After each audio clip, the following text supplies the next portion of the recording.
Swiggity swordie, let's get that booty. What's up, y'all? It's another episode of the Slam Cogcast, and it is I, Slam Cognito. And man, I'm gonna be real with y'all. I ain't watched nothing over this week. I'm actually been catching up on a bunch of other working things. So, with that being said, I think I did let y'all know. Was that last week I watched Suicide Squad? I don't remember. I honestly don't remember. Hold on, let me check last week's episode. Alright, so yeah, I didn't talk about it, so I guess it's time to talk about it. So I got a chance to finally watch The Suicide Squad, the latest one, the newest one, with my boy Idris Elba and all his statuesque features. And it was great, actually. Idris Elba is fun in a setting that's implied to be serious but still loose enough to be comedy, and it works. I like it, but that being said, I really would like to see him as James Bond. He would be the perfect candidate for James Bond. And go ahead and throw that British accent on, boy. Just go ahead and do your thing. You feel me? But anyway, man, plain and simple, that movie was great simply because it leaned into what Suicide Squad is supposed to be and what comic books were supposed to be in general. It was like I was watching a literal comic book movie, which is why Marvel movies work so well, despite the over censoring. But honestly, that movie really captures comics. There's some violence, there's action, and there's jokes. And that's what you come to see. It's, some comics are serious and, I won't call it bogged down, but some comics have a serious tone to them where they discuss actual real life matters and politics and, hardships and issues. Whereas this right here is literally what I've been looking for in a superhero movie for a while. So, I gotta say, man, it's just great. I can't get enough. The way it happened, the way everything went down, I gotta say, CGI worked very well, almost seamless with the world, and it is what you would expect from everything that was included. I love the inclusion of Bloodsport and how they, had him operate. That was great. Peacekeeper is definitely a great character. Can't wait to see John Cena in the sequel. It's supposed to be his own solo movie, and it's going to be great. He did a great job. It's believable. And oh my god, the scene where they were storming that camp and killing up all of the the freedom fighters, but they didn't know they were freedom fighters at the time, so they were just killing up them all. And man, it was so good. I love it. I don't know why we can't enjoy good movies anymore. But yeah, another key scene that I did enjoy as well is that Harley, being as silly as she is, you oftentimes don't expect to see some character progression from her outside of the comics, because mostly everybody's perspective of Harley Quinn is from Batman the Animated Series and onward, and that's pretty much where she was conceived for the most part. But Harley as a character has grown a lot in the comics, from her moving on from her relationship with the Joker and her relationship with Poison Ivy and etc. So it's always more interesting for me to see Harley Quinn be that silly crazy gal that we be wanting to see. And Margot was born to play that role. My god, literally, I forgot that Harley Quinn was an insane, crazed, and manipulated psychotic person, and I just started seeing her as just a hurt little girl that just grew up, and that's amazing to me. I love to see that type of shit, so I would love to see some more of that type of shit. What else is there? I guess those are the key points that I would really love to discuss at that point. Amanda Waller, we love you. What's her name? How to Get Away with Murder Lady. The Queen. what's her name? I can't remember her real name, but she's dope. And I love her, her role as such. Like I said before, though, I always love Big Baby Waller. It was dope seeing, us having a black woman of a different, body shape be in such a position of power and a true villain to our superheroes. She was actually a force to be fucked with. Like, no, correction, a force not to be fucked with. But yeah, man, I say she did. Viola Davis. That's what her name is. It just hit me. I ain't even get to find it on Google. But yeah. She does an amazing job. I love to see it, and it's been going great. And the mutiny and uprising of the people that work under her was a nice touch. Showing that she does run the people. I don't know if this is directly Cadmus. I think it's Cadmus in the cinematic universe, but yeah, the fact that they gave the team a little personality was actually unexpected, and I like it. You know what I mean? I don't know what she might have done to that young girl that slapped the shit out of her with that golf club, but it's gonna be good. But anyway, no more spoilers. Y'all check out the Suicide Squad. If you haven't, you've been procrastinating, go ahead and give it a good watch. It's a nice popcorn flick. You're gonna get your jokes, you're gonna get your comedy, and it's a good time. Polka Dot Man, not bad. Pretty good. Not bad. And what other, you don't get to see many other movies that literally make fun of people who have matriarchal mental issues, especially intense issues with matricide. So yeah, or at least thoughts of it, intrusive thoughts of matricide. But yeah, good movie, great time. I enjoyed myself thoroughly. Anyway, let's get into what we've been playing this week. So over on the channel, last week we finished Downfall, which was the prequel, technically first game of the series of Harvester Games developed universe that technically started with the cat lady. And Downfall was great. It was all where Joe ended up being driven insane by trying to keep his wife alive until she just straight up became a corpse. And it's so many different ways to interpret it. I really don't even actually know how the game hardcore ends, because he was holding on to the corpse for so long, and even when he was represented in the cat lady, I don't really know if our interaction with Joe was in the real world or in that dream state world, because there was a lot of freaky stuff going on at the time. But to pull things back, we played the third game in the trilogy called Lorelei, which was released in 2019 by Harvester Games, and they have switched over to the Unity engine for the production of this game. And oh my god, was it great. It was jarring how to see an indie team translate they go to a better engine and have better hardware and resources and funding, but they don't lose their original spark and the art style and aesthetic. It all stayed consistently well done. The environment may be in 3D and may be modeled in 3D, but the characters are still 2D portraits, and they all interact with these 3D models in interesting ways. When Lorelei lies down in a bed, she may be a 2D model, a 2D, you know what I'm saying?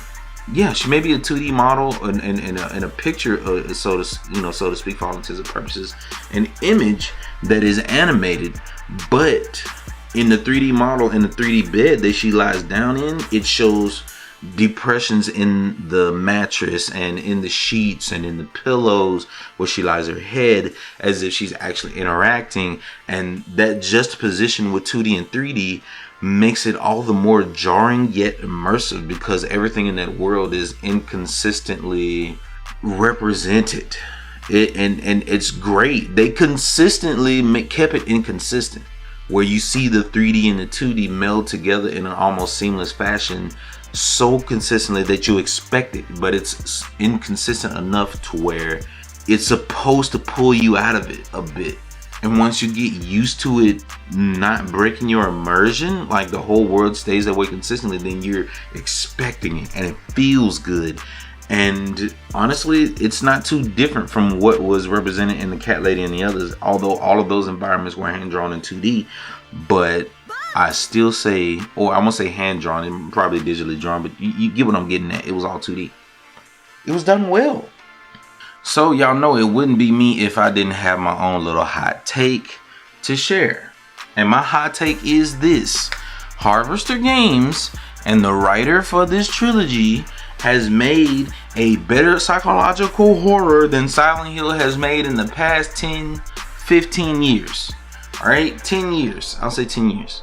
Because holy shit. Well, actually, I'd have to say more than 10 years, huh? I'd have to say about 15.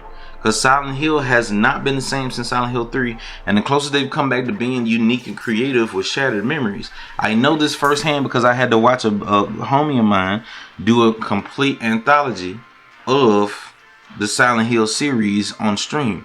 And thus far, that series is booty butt cheeks. But, yeah. So what I'm getting at here is shit could have been way better. It should have been way better. And Harvester Games is blowing them out of the water. And I can tell that they were inspired by Silent Hill. And we know why Silent Hill went to trash, because the original team that did 2, they didn't even have the full team to come back and do 3, and then they immediately sold them off and branched them out to start making iPhone app games after, I think it was after 3, or was it after Homecoming? I can't recall, but the team has been like ruined, and Konami has mismanaged them completely. So we just can't get another. I don't know if we can even get another Silent Hill like the ones that we love, unless maybe Kojima works on it and it'll be like the PT that we always hope for. But honestly, Harvester Games ought to be the ones. If we can't get Kojima, please get the writers that work with the Harvester in order to make this trilogy, because it is astounding. It's amazing. I love this series. A lot of people can't really get into it. But like I said, because I relate to it so much, I love it. I love it. It's something great, and I feel like everybody should experience it, because there are valuable lessons to be learned in how to pull yourself out of the darkest parts of living human life. Now, Lorelei, in summation, is about a girl named Lorelei who turns out to be dealt with the worst hand ever in life, where her stepfather was a veteran who became an alcoholic, and he was abusive to her mother and ended up getting her mother pregnant. So now she has another stepsister, and the family's just in shambles, and it's all around dysfunctional. And once he decided to drink up the rent money and she didn't know what to do, she just got stressed out and tired with the fact that, you know, her daughter was, you know, trying to fuss at her, telling her, why are you with this man? You need to get rid of him, blah, blah, blah. We need to leave him. And she just was, you know, defeated and depressed. And she just wanted to be left alone in the bathroom for 5 minutes. So she left her in the bathroom. Lorelei went to go listen to her music, came back, and her mother hung herself. And, you know, from then on, she immediately, once she saw her mother's body dangling there, the stepfather walks in and just starts to fucking talk shit at her corpse, talking about, oh, you bloody cunt, huh? You just couldn't decide to stick here and deal with your responsibilities and the consequences of your actions, huh? You make me sick, blah, blah, blah, blah, blah, you know, instead he's drinking. And she turned around, snapped, and Lorelei said, I'm going to fucking kill you. But Lorelei's just a girl, and he was a veteran grown man. Well, let's say a grown baby, and really a bitch to me. He was a grown ass bitch. Anyway, he decided to not only hit her boyfriend, or soon to be boyfriend, her neighbor, over the head with a bottle, knocking him unconscious, and then using the shattered bottle to stab Lorelei in the neck. Immediately after Lorelei dies, and you end up in the dream state, and you talk to the Queen of Maggots for the first time, just as Susan did in the Cat Lady, you find out that this asshole was getting ready to drown his own child because he was trying to blame the baby for the stress that he put on his baby mama, Lorelei's mother. And it's pretty fucked. And so Lorelai decided to make a deal with the devil, aka the Queen of Maggots, and come back to life in order to stop him from harming the baby. So you save the baby, and the story goes from there. And you have many options and things laid before you. And the only disappointing thing is that the ending doesn't have huge variances, because there are different endings. But all in all, I say it's a pretty decent game. And I'd say it's on par for what the series has to hold. And I feel like they made it in order to either tear off the trilogy, you know, so they won't have to make it, you know, stretch the series out too ugly. But also they, you know, who knows? I don't want to suppose what they planned on. But the way it ends is interesting, and I'm kind of bittersweet because I'm hoping it's not the end of the series. But at the same time, I don't want the series to be kept alive on life support and get worse and worse over time, you know what I mean? So yeah, but yeah, Lorelai, great game. I say you should check it out if you can handle these heavy themes. It does not pull any punches, and I feel like you should play the entire trilogy that Harvester Games has worked so hard to make, and at least give it a chance. If you can't afford it, go ahead and check it out over on YouTube. But if you can, grab them. They're not expensive. Like literally, they're available on Steam and on GOG.com. So have at it. It's available. So yeah. What else did we play this week? Oh yeah. Aside from some SNES classics like Scooby-Doo and etc. And I think we did the Porky Pig Haunted Dream or something like that. I forgot what it's called, but it's an SNES horror game with Porky Pig. But yeah, we did the Scooby-Doo SNES game, which was pretty good. You actually have to solve and find clues for the mystery, and it's an actual conspiracy of people doing crimes and melting down gold to get bullion and, you know, counterfeiting money, etc. So it was a good experience. I played it when I was a lad, and it was nice to revisit it. Although emulation ain't perfect, but yeah. And then we decided to dive into some Nancy Drew and the Curse of Blackboard Manor, which is a kind of horror as first person mystery point and click where you have to solve mysteries as Nancy Drew, and it's very Myst inspired. If anybody who enjoyed Myst on the PC back in the day, you might enjoy the Nancy Drew series. It's very well made, fully voice acted, and animated 3D CG models for all of the characters. The very first game had 2D drawn characters that you spoke to, but from then on they went for 3D CG, and it's great. It's actually a good solid series, and I say it's wholesome, and anyone out there who likes a good laid back game like such should play it. It's actually very slept on, very well produced. Aside from that, that's what we've been playing lately, and we'll be rolling into that this coming week. I'll see y'all Tuesday over on the Twitch at Slim Cognito Entertainment. And beyond that, let's get into the news. First thing on the docket. Wait, let me get a sip of water, because over on thegamer.com, I can't believe it's still jarring every time I read the name of the site. But anyway, over on thegamer.com, God of War PC being outsourced to the studio behind the Dark Souls port.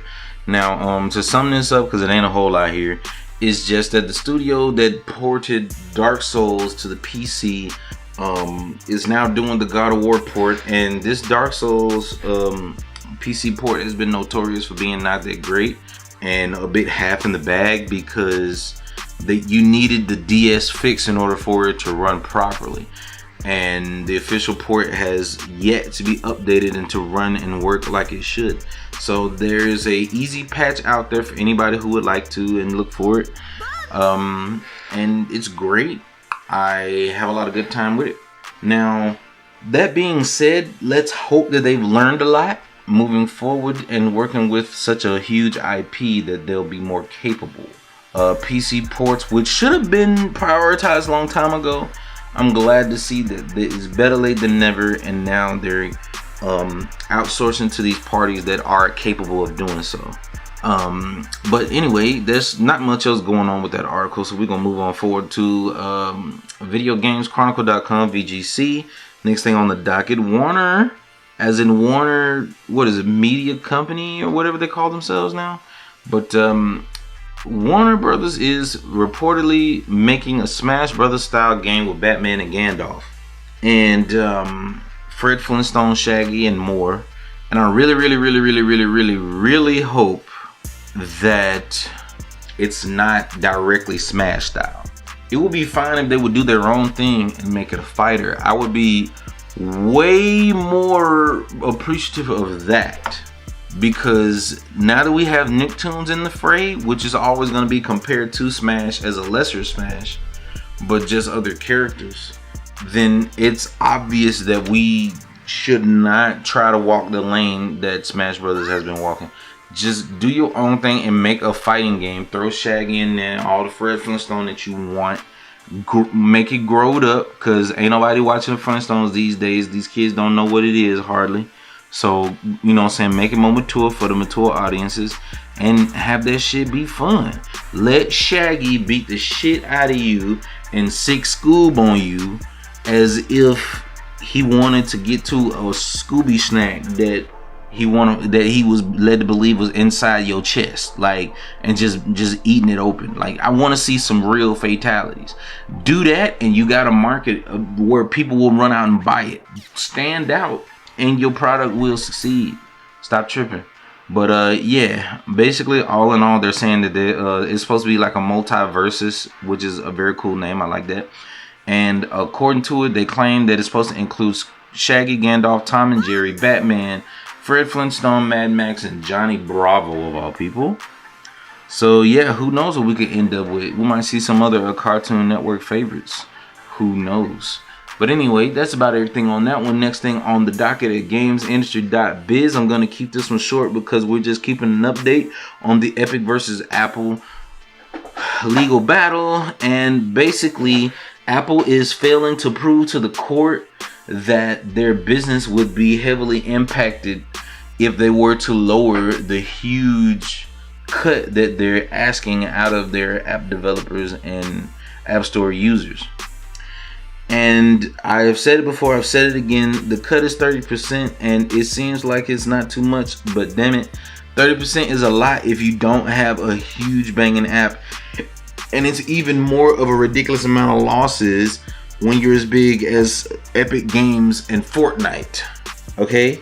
Especially considering that these Apple devices run Fortnite probably marginally better than Android, I'm not sure. But if you have Fortnite on the go, that is an asset to make you millions for who knows how long, till the end of time. So Apple's really being a bit much right now. Right now, shout out to Kev on Stage Studios and the Kev on Stage app, which I have downloaded. And I feel for him when he actually brought up the fact that he's trying to start up and get the app off the ground, and yet that 30% cut is a motherfucker. So please understand, Apple know what they doing, and that shit's a lot. And Google got the same amount of cut. They ain't innocent either. They ass doing too much. Y'all are bugging. You don't even understand. Like, and the fact that you can't even steer any of these funds for your product that you're selling to your pocket for upkeep and going back into your business and for recuperation is a huge issue. There's no operation necessary that they would need 30% of your net earnings. There's no way that there's something of that magnitude that they need, that Apple needs, in order to keep that shit running when it's just literally hosting it on their devices and nothing else. No, I couldn't even imagine it. And if I'm wrong, please somebody educate me, because I know I'm ignorant to a fault. Everybody is ignorant to a point. So, but I literally don't know. And part of the reason why I don't know is because Apple ain't revealed nothing yet. So either you let the truth be known and make your case. If you are in the right and you need that 30%, then you go ahead and show it. But if you don't need that 30%, then you acting real suspicious right now, Apple. Shit or get off the pot, god damn it, or this court case will last for years. Even the court themselves said that this shit could last for many years. So come on, let it be known, bro. And they got a deadline of December 9th to actually show that they need this 30%, like for real. And they filed an appeal against the ruling, and then Epic did a counter appeal. So here we are once again at a standoff. But damn it, make it make sense to me, so we can know. Cause all of your secrecy makes this shit sound way more sketchy than it may seem. But who knows? Anyway, Payday 3 goes to New York and plots are going digital. PCGamer.com. Payday 3. There was a 10th anniversary of Payday. Kind of jarring to find out that Payday came out in 2011. But yeah, Payday had an anniversary event and a live stream, and they gave a little bit of an insight into what the work in progress for Payday 3. So yeah, apparently one of the biggest things that they were mentioning is that the world around you outside of the building before you start your robbery and your heist is going to be more alive, where they're showing more cops will be showing up. There will be, you know, people gathering around, other things happening, destructions, tear gases, etc., probably barricades, and it's going to be interesting, and I can't wait to see what they're working on. So it looks nice. And there's some new stills of character concepts that they also revealed in the live stream, and looks dope. And it looks like our usual people with a little more shine on them. So yeah, it looks good. I didn't get a chance to get too deep into Payday. I think I played Payday 1 for a bit. Didn't really have people to co-op with. And Payday 2, I did play a smidge. But I had PS3 issues at the time. I don't know if it was the game or if it was my console. But that game used to crash like crazy whenever we had to do anything network related. I don't know if it was a PS3 issue or what. But yeah, Payday 3 looks like it's going in a smooth operation. Can't wait to see more. All of that being said, next thing on the docket, the Grand Theft Auto, the Trilogy, the definitive edition has been announced. And honestly, I don't know how to feel about it. Like, it looks pretty enough. It really drives home the cartoon violence that we had on the PS2 era, you know, because back then character models were not modeled with actual skeletons in mind and to one-to-one scales and etc. Even the buildings weren't scaled to be like perfectly scaled to human heights and etc. So I'm glad to see that they have made the necessary tweaks to where it's easier on the eyes. All of that being said, it's also understandable that it would be ridiculous for them to spend resources to rebuild all three of these games from the ground up and then bundle them together. You know what I mean? Now, if they were to do so, then yeah, they would actually be able to effectively re-release all three games, or at least two of them in one package.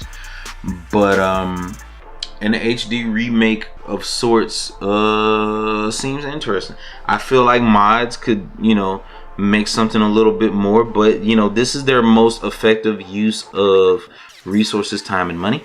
So yeah, we got a GTA Trilogy, and it seems like a lot of textures have been upscaled via AI and or by hand, but yeah, it seems like they use some really good AI upscale technology, and it's not too jarring. And there were a lot of like graphical mishaps even in the original versions, from the PS2 to the HD versions and the mobile app versions, because all of the versions that you got from GTA 3 Vice City San Andreas that was on PS3, 360, PS4, and the Xbox One onward were just the iOS version, you know, released on console. It wasn't exactly like made for console hardware.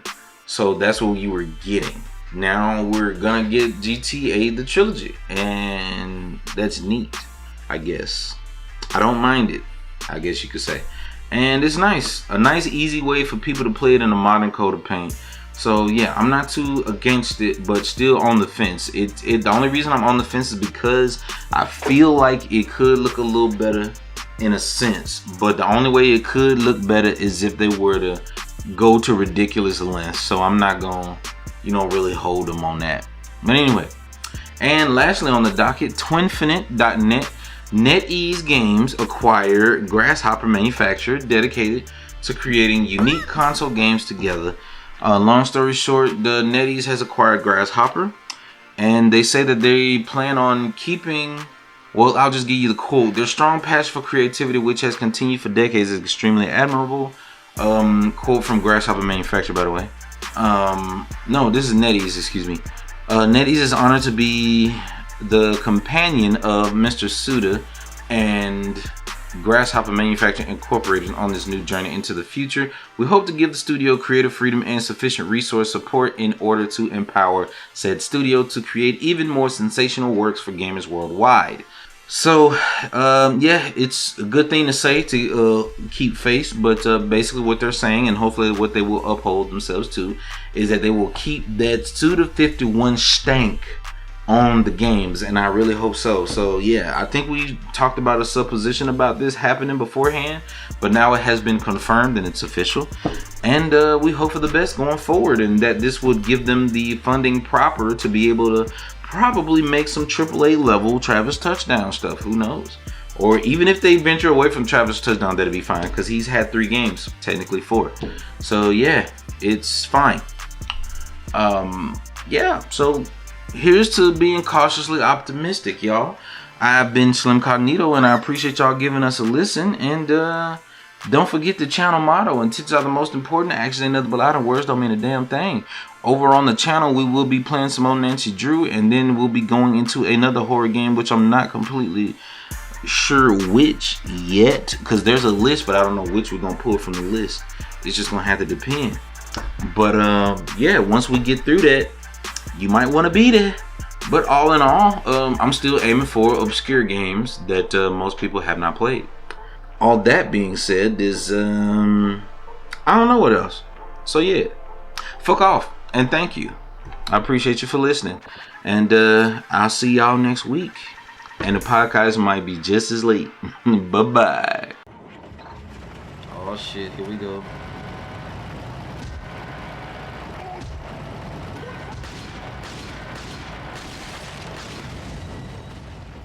Get in the cut, baby.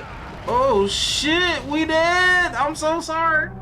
I thought it was a little alcove to hide in. I forgot. That was definitely on me. Ooh shit. That was terrible. That was so bad. Hold on. Instantly broke Instagram and YouTube records with his live stream and music video. Other high-profile names asking for early release include R. Kelly, Bitch, I ain't going back to jail. Bill Cosby, R. Kelly, Bruh, bruh, clip. Please clip that. You timed that shit perfect. It sounded like R. Kelly said that shit. You fucked me up with that. Please clip that shit. Oh my god.